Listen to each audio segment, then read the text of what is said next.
салому алайкум хонандагони азиз, ман Реҳимов Амон, омӯзгори фанни математика мебошам. имрӯз ҳамроҳи шумо мо мавзӯи ҷамъ ва тарки бисёраъзогиҳоро дида мебароем. барои ҷамъ ва тарк кардани бисёраъзогиҳо мо бояд пеш аз ҳама ду қоидаи асосиро бояд донем. қоидаи якуми ҷамъи бисёраъзогӣ ба бисёраъзогӣ ин мебошад ки мо бояд ҳангоми ҷамъ кардани ду бисёраъзогӣ аломати онро ба назар гирем. агар як аъзогӣ бо бисёраъзогии дигар ҷамъ карда шавад ки дар аломати он ҷамъ бошад, бетағйир онҳоро ҷамъ мекунем. агар бисёраъзогии якумро аз бисёраъзогии дуюм тарк кунем, ҳар як аломате ки дар бисёраъзогии дуюм воқеъ бошад, он ба баръаксаш иваз карда мешавад. яъне ин гуфтаҳоро биёед бо мисолҳои мушаххас дида мебароем. мисоли аввал талаб карда мешавад ки бисёраъзогии 2а квадрат ҷамъи 3b ҷамъи c ва бисёраъзогии 3a квадрат ҷамъи 4b минуси 2c-ро ҷамъ карда шавад. яъне мо бисёраъзогии якумро ба бисёраъзогии дуюм ҷамъ мекунем. яъне менависем ин бисёраъзогиҳоро ба дохили қавс гирифта иҷро кардан хеле қулай аст. яъне 2a квадрат ҷамъи 3b ҷамъи c ҷамъи 3a квадрат ҷамъи 4b минуси 2c. анакун ҷамъ мекунем. хеле ки дар гуфтаҳои боло гуфта гузаштем, бисёраъзогии якумро ба бисёраъзогии дуюм ҷамъ мекунем ки дар натиҷаи он аломати ҷамъ мавҷуд аст. ҳангоми қавсҳоро кушодан, яъне ки қавси аввалро кушодан, аломатҳои ин бисёраъзогӣ бетағйир гузошта мешавад. яъне қавси аввалро мекушоем. 2a квадрат ҷамъи 3b ҷамъи c ҷамъи 3a квадрат ҷамъи 4b минуси 2c баробар. анакнун ин бисёраъзогиҳоро содда мекунем. яъне 2a квадрат ҷамъи 3a квадрат. ин ифодаҳои якхела мебошанд, монандӣ доранд, онҳоро ҷамъ мекунем. яъне 2a квадрат ҷамъи 3a квадрат ба мо 5a квадратро медиҳад. 3b бо 4b ифодаҳои монанд мебошанд, онҳоро низ ҷамъ мекунем. 3b ҷамъи 4b 7b мешавад ва c ҷамъи минуси 2c ин ифодаҳо низ монандӣ доранд. аз 1c 2c-ро тарк кунем, минуси 1c ё худ c пайдо мешавад ки ин натиҷаи охирони ин мисоли якум ба ҳисоб меравад.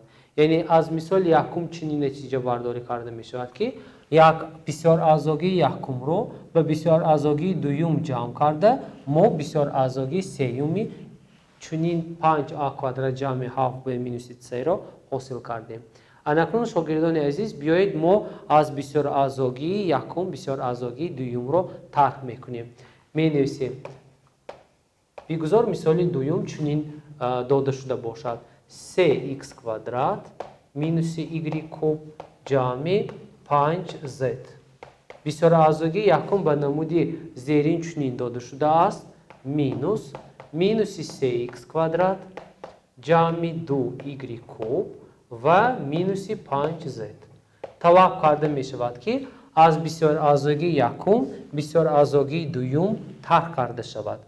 барои тарк кардани ин бисёраъзогиҳо бисёраъзогии якумро бетағйир мегузорем, яъне менависем. ҳангоми кушодани қавси бисёраъзогии дуюм ба назар мегирем аломати манфии онро.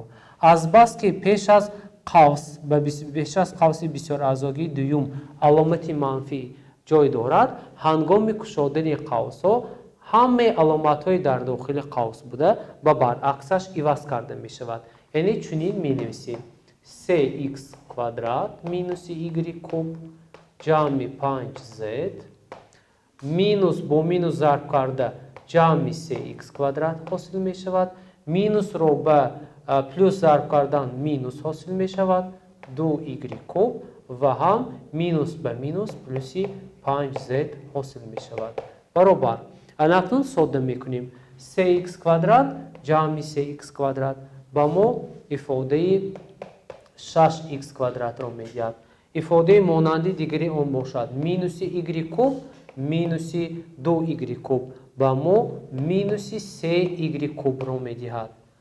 5z باشد با 5z با ما ifade 10z رو میدهد که این بسیار آزادی دیگر پیدا شد. آنها جمع و ترک کرده نمیشوند. این است نتیجه مثالی دوم. مثال سوم را دیده میبریم. در مثال سوم چنین آمده است 18x کвадрат مینوس در داخل قوس 10x مینوس 5 جمع 18x کвадрат طلب کرده میشود که ifade زیرین ساده کرده شود. در اولا در اینجا 18x کвадрат این یک آزادی می باشد. یک آزادی رو به تغییر میگذاریم و می نویسیم 18x کвадрат پیش از قوس علامتی منفی جای دارد. هنگام قوس را گشودن هر یک ifade زیرین با علامتی برعکسش عوض کرده می شود. یعنی مینوس 10x مینوس را به مینوس ضرب کردن عددی پلوس حاصل می شود. مینوس را به پلوس ضرب کردن مینوس حاصل می شود 18x در کвадрат. خیلی که از اینجا معلوم گردید ما می توانیم ifade های مانندی آنها رو یافته جمع و ترک کنیم. یعنی 18x کвадрат مینوس 18x کвадрат این ifade های مانند می باشند. از بس که علامت آنها با جمع و ترک داده شدهاند ما آنها رو می توانیم اصلاح کنیم. یعنی نتیجه 18x کвадрат مینوس 18x کвадрат با صفر برابر است. یعنی آنها رو اختصار میکنیم و در نتیجه با ما مینوس 10x جمع 5 حاصل می شود که این نتیجه دوازاگی حاصل شد. نتیجه این مثال سوم به حساب می رود. شروع میکنیم به مثال چهارم. در مثال چهارم آمده است اثبات کنید که قیمت ifade داده شده به صفر برابر است. یعنی ما باید اثبات کنیم که قیمت ifade زیرین به صفر برابر است. یعنی برای آنکه این را اثبات کنیم قوس ها را میکشاییم و ساده میکنیم. چنین می نویسیم برابر قوس یکم را میپرتاییم و می نویسیم x مینوس y. قوس دوم را این چنین میپرتاییم که پیش از اون علامت جمع موجود است جمع y مینوس z و این چنین قوس سوم جمع z مینوس x. در نتیجه چنین ifade حاصل می شود. از بس که x با مینوس x ifade های مانند می باشند آنها را اصلاح می کنیم. مینوس y پلوس y باشد آنها هم مانند مقابلند آنها را نیز اصلاح می کنیم و در سومش باشد هم این دو ifade های حرفی مانند می باشند. در نتیجه ما می توانیم یک بار 0 را نویسیم که این اثبات کرده شد که قیمت ifade زیرین داده شده به صفر برابر است. مثال پنجم را دیده میبریم. در مثال پنجم چنین ifade چنین برابری به ما داده شده است که از این برابری یا ifade طلب کرده می شود که قیمت ifade m یافته شود. یعنی ما می توانیم قیمت ifade m را همچون معادله حل نماییم. یعنی می نویسیم m برابر طرف راست آن را بسیار آزادی موجود است به تغییر می گذاریم. یعنی 6x کвадрат جمع 9xy مینوس y کвадрат. اکنون در طرف چپی این برابری با ما 5x کвадрат مینوس 2xy داده شده است آن را به طرف راست میگذرانیم. یعنی هنگامی به طرف راست این ifade را گذراندن علامت آن به برعکسش عوض کرده می شود. یعنی پلوس را با مینوس عوض کرده چنین می نویسیم. ما میتونیم این را در داخل قوس این چنین نویسیم. یعنی 5x کвадрат مینوس 2xy حاصل می شود. اکنون از پایان می نویسیم m برابر قوس یکم را میکشاییم ifade را به تغییر می نویسیم 6x کвадрат جمع 9xy مینوس y کвадрат. در قوس دوم باشد 5x کвадрат مینوس 2xy پیدا می شود. هنگام این قوس را نیز گشودن علامت آن و برعکسش عوض کرده می شود. یعنی مینوس 5x کвадрат مینوس را به مینوس ضرب کرده علامت پلوس را حاصل می کنیم. 2xy حاصل می شود. اناکنون ifade حاصل شده را ما تبدیل می دهیم. یعنی m برابر 6x کвадрат مینوس 5x کвадрат به ما x کвадрат را می دهد. 9xy پلوس 2xy به ما 11xy را می دهد. و در اینجا مینوس y کвадрат ifade مانندی ندارد. آن را به تغییر می نویسیم. یعنی نتیجه حاصل کرده ما یعنی ifade m برابر شد به x کвадрат جمع 11xy مینوس y کвадрат. اناکنون برابری حاصل شده را ما می توانیم اینچنین سنجیم. آیا این m یافتگی ما درست است یا نیست ما می توانیم سنجیم. یعنی به جای قیمت m ما سه ازاگی یا بسیار ازاگی زیرین را می گذاریم.